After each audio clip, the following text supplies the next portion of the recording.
샬롬. 오늘도 평안하셨습니까? 모든 일을 끝내놓고 예배의 자리에 앉은 여러분들을 축복합니다. 지치고 고달픈 삶을 뒤로하고 이 시간 우리의 마음과 정성을 다해 하나님을 예배하기를 원합니다. 기도하겠습니다. 참으로 감사하신 아버지 하나님, 수요일 저녁을 맞이하여서 하나님을 예배하는 예배의 자리에 모여 앉았습니다. 하나님, 오늘 하루도 힘들게 살았습니다. 어렵게 살았습니다. 지친 육신, 지친 영혼을 주님께 내어놓사오니 주님 임재하여 주셔서 우리를 위로하시고 우리의 영과 우리의 육을 회복시켜 주시옵소서. 이 시간 간절한 마음으로 주님을 찾고 주님께 예배하오니 주님 예배하는 우리를 받아주시고 한량없는 은혜와 은총으로 우리의 심령 가운데 채워 주옵소서. 감사드리며 예수 그리스도의 이름으로 기도하옵나이다. 아멘. 다 함께 찬송가 92장 찬양 드립니다.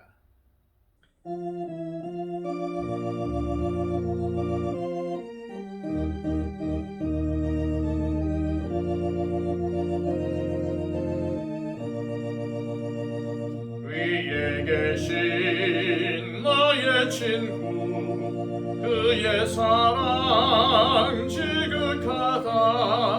이는 예수 그리스도, 나의 구주, 나의 친구, 사랑하는 나의 친구, 늘 가까이 계시도다. 그의 사랑 놀랍도다. 변함없는 나의 친구, 나를 위해 죽으시고 나를 구원하셨으니 기쁨으로 경배하며 찬양하리. 나의 친구, 사랑하는 나의 친구, 늘 가까이 계시도다.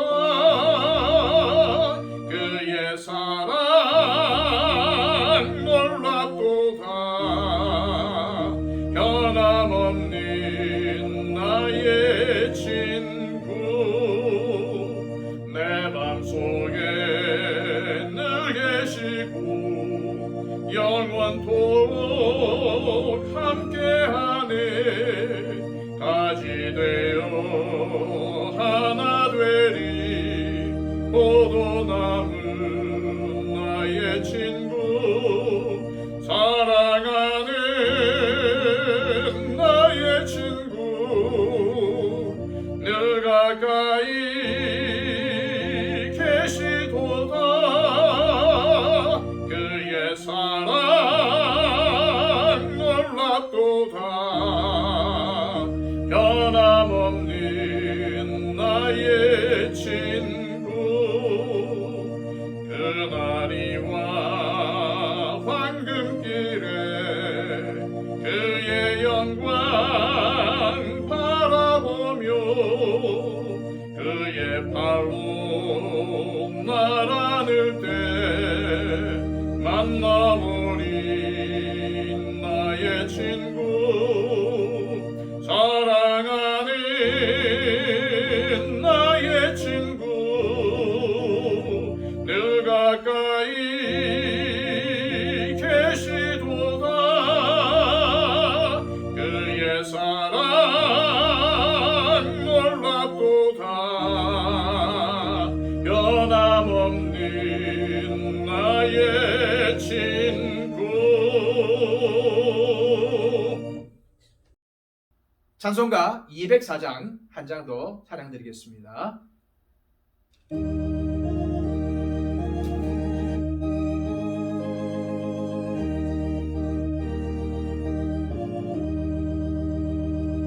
주의 말씀 듣고서 준행하는 자리, 안석 위에 터닫고 지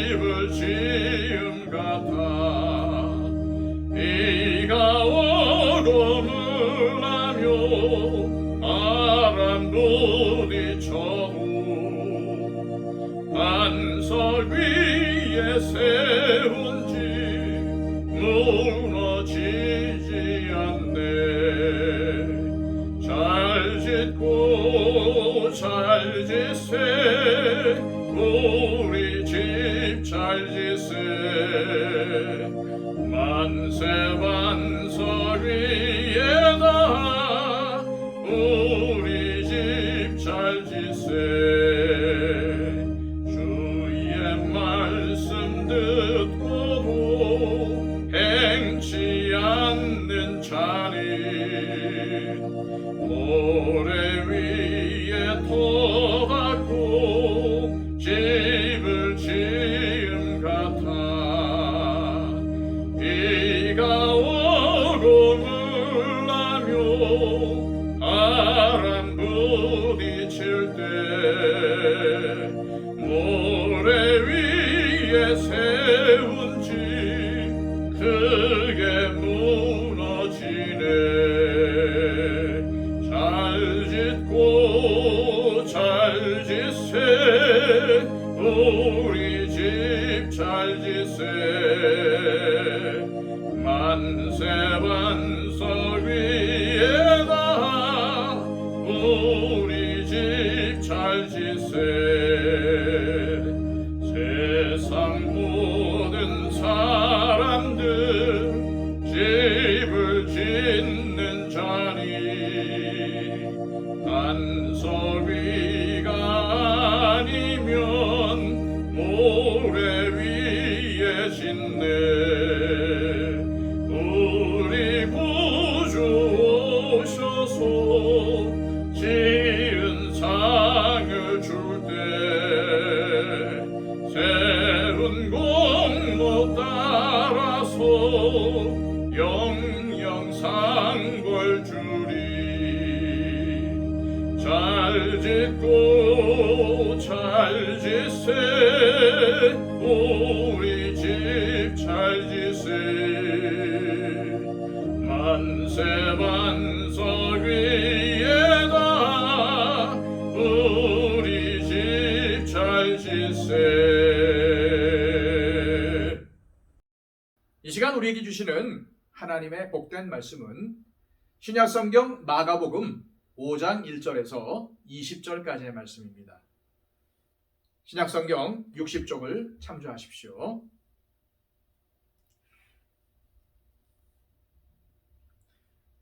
예수께서 바다 건너편 거라사인의 지방에 이르러 배에서 나오심에 곧 더러운 귀신 들린 사람이 무덤 사이에서 나와 예수를 만나니라. 그 사람은 무덤 사이에 거처하는데 이제는 아무도 그를 쇠사슬로도 맬 수 없게 되었으니 이는 여러 번 고랑과 쇠사슬에 매었어도 쇠사슬을 끊고 고랑을 깨뜨렸음이로라. 그리하여 아무도 그를 제어할 힘이 없는지라. 밤낮 무덤 사이에서나 산에서나 늘 소리 지르며 돌로 자기의 몸을 해치고 있었더라.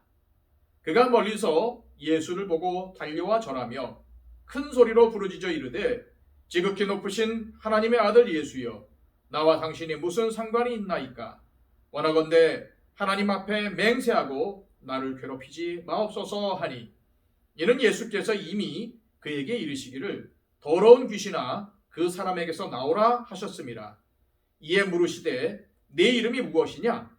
이르되 내 이름은 군대니 우리가 많음이니이다 하고 자기를 그 지방에서 내보내지 마시기를 간구하더니 마침 거기 돼지의 큰 떼가 산 곁에서 먹고 있는지라.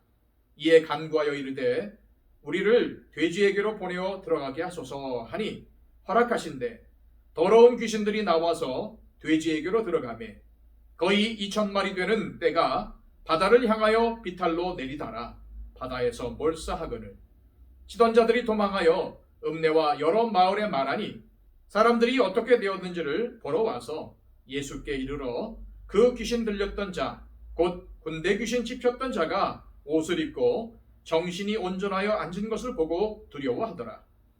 이에 귀신 들렸던 자가 당한 것과 대지의 일을 본 자들이 그들에게 알림해 그들이 예수께 그 지방에서 떠나시기를 간구하더라.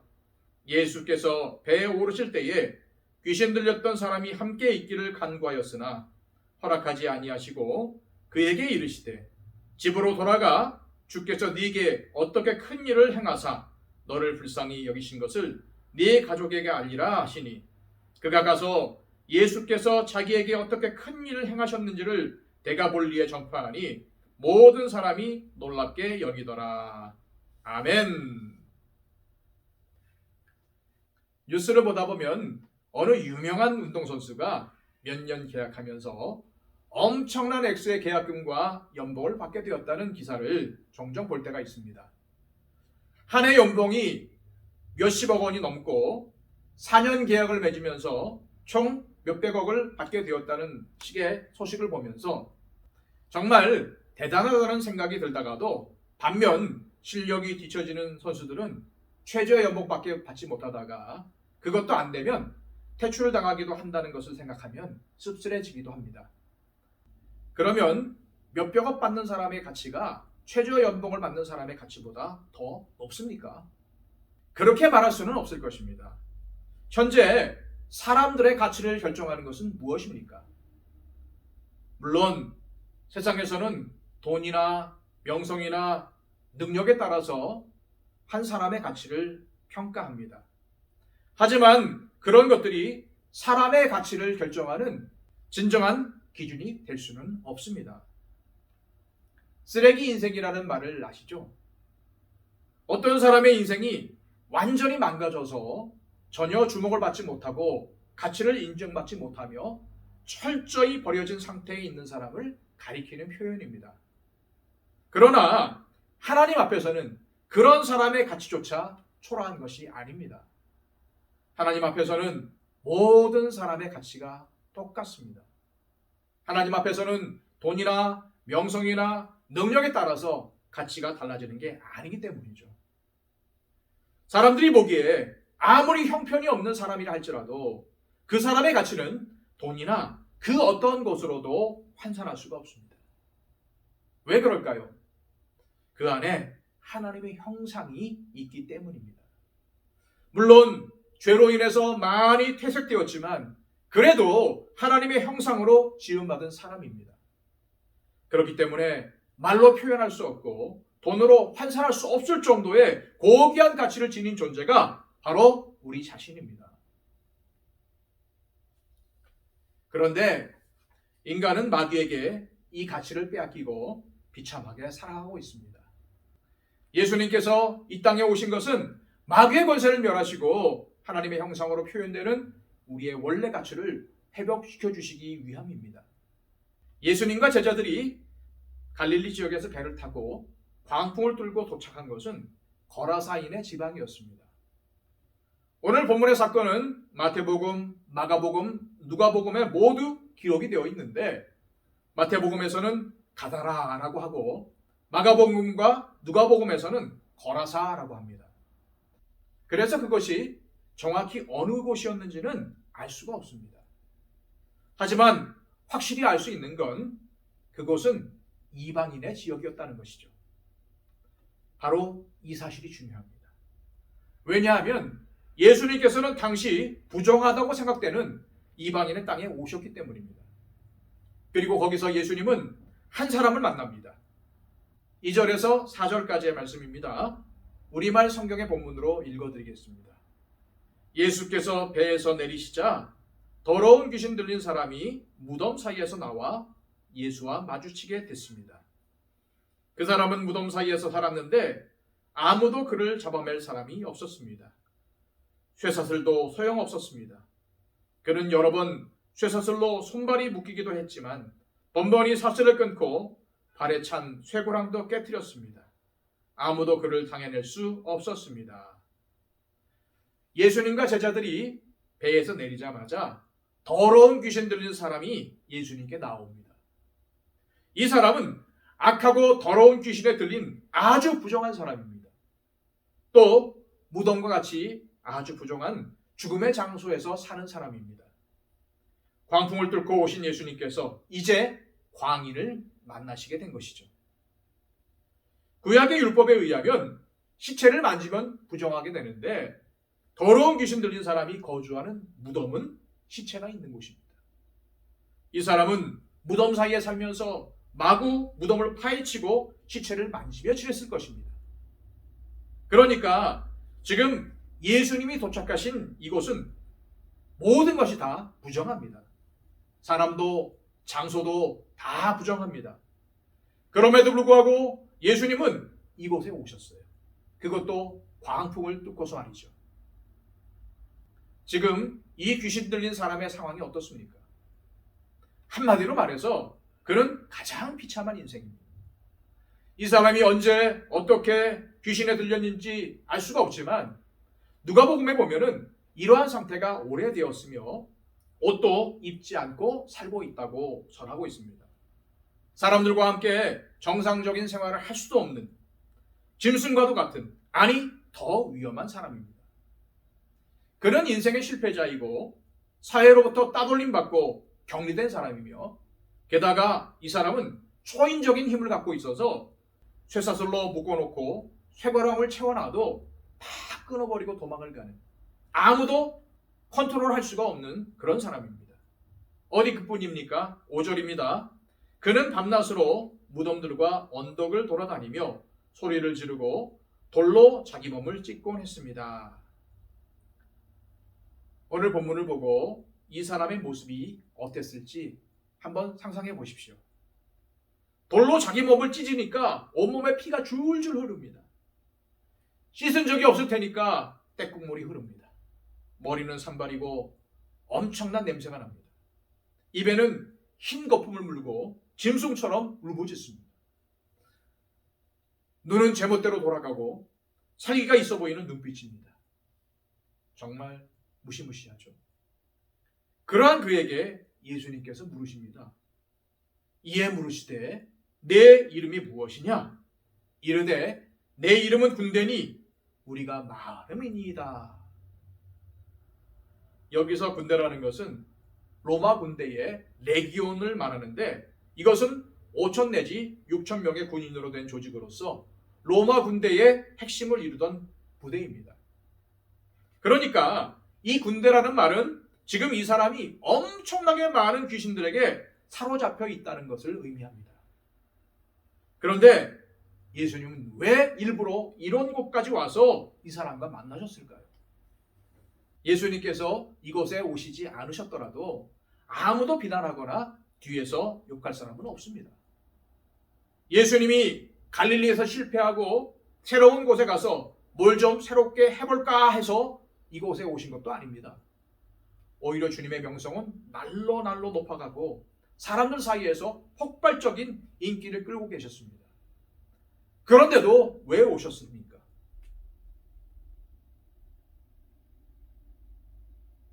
그것은 오직 잃어버린 한 영혼을 찾기 위해서였습니다. 주님은 자신을 필요로 하는 불쌍한 영혼이 있음을 아시고 일부러 이곳에 오셨습니다. 수많은 사람이 예수님의 말씀을 듣고 병고침을 받았지만 이 거라사 지방에 귀신 들린 사람은 아무리 자기가 원해도 주님께 올 수가 없고 누가 그를 데려올 수도 없었습니다. 그래서 이 불쌍한 영혼을 위해서 예수님께서 직접 오신 것이죠. 그것도 그 위험한 광풍을 뚫고 이 한 사람을 위해서 오신 것입니다. 그렇습니다. 이 땅 위에서 사시는 동안 주님은 이 사람과 같이 잃어버린 영혼들을 위해서 사셨습니다. 특히 사람들이 보기에 아무 가치가 없고 쓸모없고 망가진 인생들을 돌보셨습니다. 지금도 주님은 아무 가치 없고 쓸모없고 망가진 우리 인생을 치유하시기를 원하십니다. 우리의 문제를 해결해 주시기를 원하십니다. 때때로 주님은 우리가 당신께로 나오기를 원하십니다. 그런데 때로는 직접 찾아와 주십니다. 우리가 어려움을 당하여 어쩔 줄 모르면서 괴로워할 때 직접 오셔서 도와주십니다. 이분이 우리가 믿는 예수 그리스도이십니다. 사랑의 주님이십니다. 우리 주님이 하신 것처럼 하는 것이 예수님을 믿고 따르는 우리의 사명입니다. 이 귀신 들린 사람처럼 이전에 방황하다가 구원받은 우리는 이제 예수님과 똑같은 일을 해야 합니다.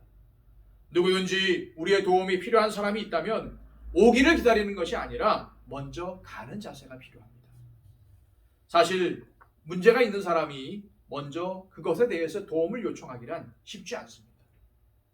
도움이 필요한 사람에게 먼저 다가가는 자세가 필요합니다. 주님께서 사람들의 영혼을 향해 가지셨던 불쌍히 여기는 마음을 우리도 가질 수 있다면 우리의 삶에는 아주 놀라운 일들이 일어나게 될 것입니다. 그런데 귀신들이 예수님께 간구를 합니다. 자, 6절과 7절 말씀입니다. 그가 멀리서 예수를 보고 달려와 절하며 큰 소리로 부르짖어 이르되 지극히 높으신 하나님의 아들 예수여, 나와 당신이 무슨 상관이 있나이까? 원하건대 하나님 앞에 맹세하고 나를 괴롭히지 마옵소서 하니 10절입니다. 자기를 그 지방에서 내보내지 마시기를 간구하더니 귀신들도 예수님께 간구를 합니다. 멸망당하지 않기 위해서 이때 얼마나 간절히 구했겠습니까? 귀신들보다 훨씬 더 간절히 기도하는 저와 여러분들이 되시길 바랍니다. 자, 11절에서 13절까지의 말씀입니다. 마침 거기 돼지의 큰 떼가 산 곁에서 먹고 있는지라 이에 간구하여 이르되 우리를 돼지에게로 보내어 들어가게 하소서 하니 허락하신대 더러운 귀신들이 나와서 돼지에게로 들어가매 거의 2,000마리 되는 떼가 바다를 향하여 비탈로 내리다라 바다에서 몰사하거늘. 이 장면을 상상해 보십시오. 영화의 한 장면보다도 더 놀라운 장면입니다. 이처럼 돼지들이 집단으로 몰사하는 광경을 본 돼지 치던 자들이 마을에 가서 이 모든 일들을 보고합니다. 헐레벌떡 뛰어가 정신없이 외쳤을 것이죠. 한두 마리가 물에 빠져도 놀라운데 한꺼번에 2,000마리나 되는 돼지가 몰사했다면 얼마나 충격적인 사건이겠습니까? 그래서 이 소식을 들은 사람들이 허겁지겁 와보니까 그 귀신 들렸던 사람이 멀쩡해진 채로 옷을 입고서 예수님의 발 아래 조용히 앉아있는 것이었습니다. 그들은 귀신 들린 사람이 온전케 된다는 것은 아예 불가능하다고 생각을 했는데 그 불가능할 것 같았던 일이 일어나자 너무도 놀라고 충격을 받았습니다. 그리고 그 땅의 모든 백성은 두려워하면서 예수님께 떠나달라고 요청을 하죠. 왜 떠나달라고 요청을 했을까요? 그 이유는 크게 두 가지입니다. 먼저 엄청난 힘을 가진 악한 귀신들보다 더 강한 힘을 본 사람들은 큰 두려움을 느꼈습니다. 사람들은 이 귀신 들렸던 사람이 어디에서 사는지를 다 알고 있었습니다. 그리고 시간과 힘과 돈을 들여가면서 그 사람을 통제하기 위해서 노력을 했습니다. 그러면서 이러한 귀신의 세력을 고립시키기도 하고 부분적으로 통제하기도 하면서 귀신과 거기서 함께 살아나가는 방법을 배웠던 것입니다. 자기들이 문제를 해결하지 못했지만 그 문제와 더불어서 사는 방법을 터득하여서 점점점 익숙해져 있는데 이제 예수님께서 그 문제를 해결해 주시자 오히려 불편함을 느끼게 되었습니다. 혹시 편안하게 잘 살고 있는 자기들을 어쩌지는 않을까 하는 걱정이 들게 된 것입니다. 거라사 사람들에게는 아무리 좋은 파워라 할지라도 자기들이 예측이나 통제를 할 수 없는 파워는 두렵고 꺼려지는 것이었죠. 둘째로 경제적인 손실에 대한 우려도 있습니다. 거라사 사람들은 너무나도 비참한 삶을 살던 한 사람이 이제 치유함을 받은 이 놀라운 하나님의 기적의 사건을 보고도 하나님을 찬양하지 않았습니다. 오히려 그들은 이 일을 통해서 발생한 경제적 손실이 너무 크다고 생각을 했죠. 그들은 자기 동네에 있었던 큰 문제를 해결해 주신 예수님께 감사해야 마땅했습니다. 이런 능력을 행하신 예수님에 대해서 놀라며 자기들과 함께 있어달라고 요청해야 마땅합니다. 그러나 그 대신에 그들은 오히려 예수님께 자기 마을을 떠나달라고 부탁을 하죠. 이 사람들은 지금 돼지떼를 잃은 것만이 보이고 구원받은 사람은 보이지 않습니다. 저런 인간 쓰레기는 진작 죽었어야 했는데 괜히 살려가지고 아까운 우리 돼지들만 죽었네 라고 생각하는 것이죠. 앞에서도 말했지만 요즘에는 한 사람의 가치가 얼마나 많은 돈을 버느냐, 얼마나 많은 것을 가지고 있느냐, 얼마나 높은 지위에 올라갔느냐 등에 따라서 결정되는 것 같습니다. 그래서 하나님이 핏값을 지불하시고 사신 고귀한 생명이 그보다 훨씬 중요하지 않은 물질 때문에 살인을 당합니다. 물질 때문에 매장을 당합니다. 그러나 그것은 사탄의 생각입니다. 사탄은 그 많은 돼지떼를 죽이면서까지 한 영혼을 구하는 것은 말이 안 된다고 속삭입니다. 그러나 예수님은 이러한 잘못된 가치관이 바뀌길 원하십니다. 물론 돼지 2,000마리라면 그 값을 따질 때 엄청난 값어치가 있었을 것입니다. 하지만 주님은 2,000마리의 돼지가 아니라 잃어버린 한 영혼을 더 가치 있다고 하십니다. 하지만 이 세상의 사람들은 예수님의 생각에 동의하지 않죠. 그들의 관심은 사람보다는 오직 돼지에게 가 있는 경우가 많습니다. 오히려 2,000명의 사람을 희생해서라도 한두 마리의 돼지를 살리기 위해 애를 씁니다. 여러분, 돼지가 중요하지 않다는 것이 아닙니다. 하지만 무엇이 더 중요한가? 무엇이 정말로 중요한가를 기억해야 한다는 말씀입니다. 이 세상은 중요한 것과 중요하지 않은 것, 본질적인 것과 비본질적인 것 사이에 굉장한 혼동이 있습니다. 심지어 교회 안에도 이런 혼동된 가치관 때문에 한 영혼보다도 돼지가 더 우대받는 현상이 있지 않습니까? 돈, 학벌, 지식, 세상의 지위가 있으면 교회 안에서도 큰 소리를 낼 수가 있게 됩니다. 사실 하나님 앞에서는 다 똑같습니다. 사회의 지위가 교회 안에서까지 이어져서는 안 됩니다. 그런데 교회를 평가하는 기준도 주로 교인 수가 얼마나 많냐, 1년 예산은 얼마나 되냐, 교회 건물은 얼마나 크냐 하는 것으로 결정되는 경우가 많은데 주님은 그렇게 보지 않으십니다. 걸어서 사람들이 예수님에게 떠나달라고 한 이유가 무엇입니까? 자신들의 일상이 예수님에 의해서 깨어졌기 때문입니다. 자신들이 중요하게 여기던 것을 예수님 때문에 잃어버렸기 때문입니다. 우리에게 있어서 돼지는 무엇입니까? 우리가 한 영혼보다 주님보다 더 중요하게 여기고 가치 있게 여기는 것이 있다면 바로 그것이 우리의 돼지입니다. 그런데 만일 예수님께서 우리에게 말씀하시기를 한 잃어버린 영혼을 살리기 위해서 너의 모든 돼지를 다 포기해라 라고 하신다면 예 주님 그렇게 하겠습니다 라고 자신 있게 대답할 수 있겠습니까? 예수님은 우리의 마음을 휘저어 놓으시는 분이십니다. 변화시키는 분이십니다. 우리가 기존에 가지고 있던 생각들을 바꾸시며 도전해 오십니다. 문제를 살짝 덮어놓고 문제를 잠시 잊어버리고 그저 편안하고 안락하게 사는 태도를 깨버리시고 문제를 근본부터 해결하기를 원하시는 분이 바로 우리가 믿는 예수님이십니다. 치유를 받은 후에 이 귀신 들렸던 사람은 예수님과 함께 하기를 원합니다. 그러나 예수님은 그에게 집으로 돌아가서 가족들에게 하나님이 자기에게 어떻게 큰 일을 행하셨는지를 증거하라고 하십니다. 그리고 그는 가서 예수님께서 자기에게 어떤 큰 일을 행하셨는지를 그대로 전합니다. 우리가 예수님을 믿고 1년, 2년, 10년, 20년, 30년 지나다 보면은 우리 주변에 안 믿는 사람들이 없어집니다. 전부 믿는 사람들 뿐입니다.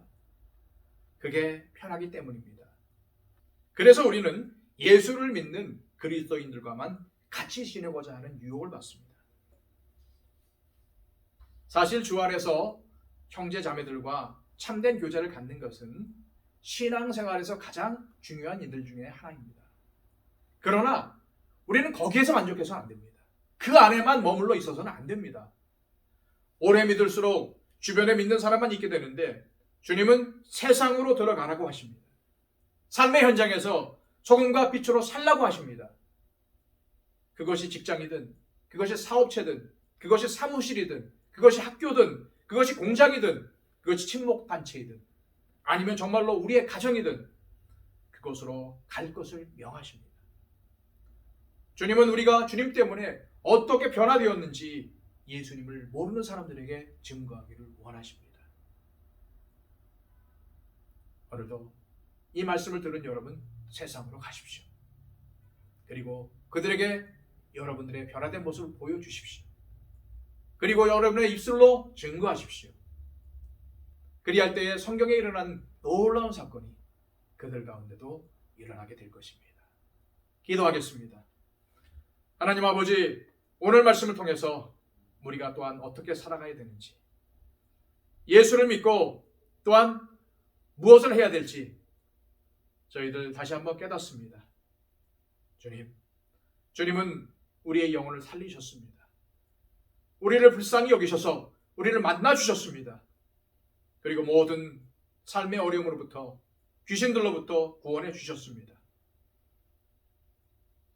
우리도 우리에게 베푸신 그 예수님의 은혜를 깨달아 알아 많은 사람들에게 먼저 다가가게 하여 주시고 우리가 먼저 그들에게 우리의 삶의 변화된 모습을 보여주며 또한 주님께서 우리에게 어떻게 큰 일을 행하셨는지를 증거할 수 있는 참된 그리스도인의 삶을 살아갈 수 있도록 인도하여 주옵소서.